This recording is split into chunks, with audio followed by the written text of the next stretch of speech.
हिंदू धर्मामध्ये एकादशी हा अत्यंत पवित्र आणि महत्त्वाचा दिवस मानला जातो. लासलगावला श्रीराम मंदिर या ठिकाणी 7 जोडप्यांकडून पूजा केली जात आहे. एकादशी, कार्तिकी एकादशी आणि वारकरी संप्रदायाची पंढरपूर वारी हे मुख्य उत्सव केले जातात. लासलगाव या ठिकाणी टेम्पो चालक मालक यांच्याकडून 200 किलो साबुदाणा खिचडी वाटप केली जाते आणि 50 कॅरेट केळी असा प्रसाद लोकनेते दत्ताजी पाटील पुतळा शेजारी वाटप करण्यात येत आहे.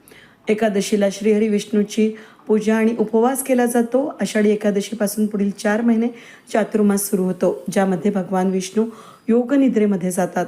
एका वर्षामध्ये एकूण 24 एकादशा येतात आणि प्रत्येक महिन्यामध्ये 2 एकादशा येत असतात. पंढरपूर वारी आणि उत्सव वारीचा सोहळा महाराष्ट्राच्या विविध भागांमधून लाखो वारकरी पायी चालत पंढरपूरला विठ्ठल दर्शनासाठी येत असतात. पालख्या आळंदीहून ज्ञानेश्वरांची, देहूहून तुकारामांची पालखी पंढरपुरात दाखल होत असते. वेद न्यूजसाठी प्रतिनिधी कैलास उपाध्ये, लासलगाव.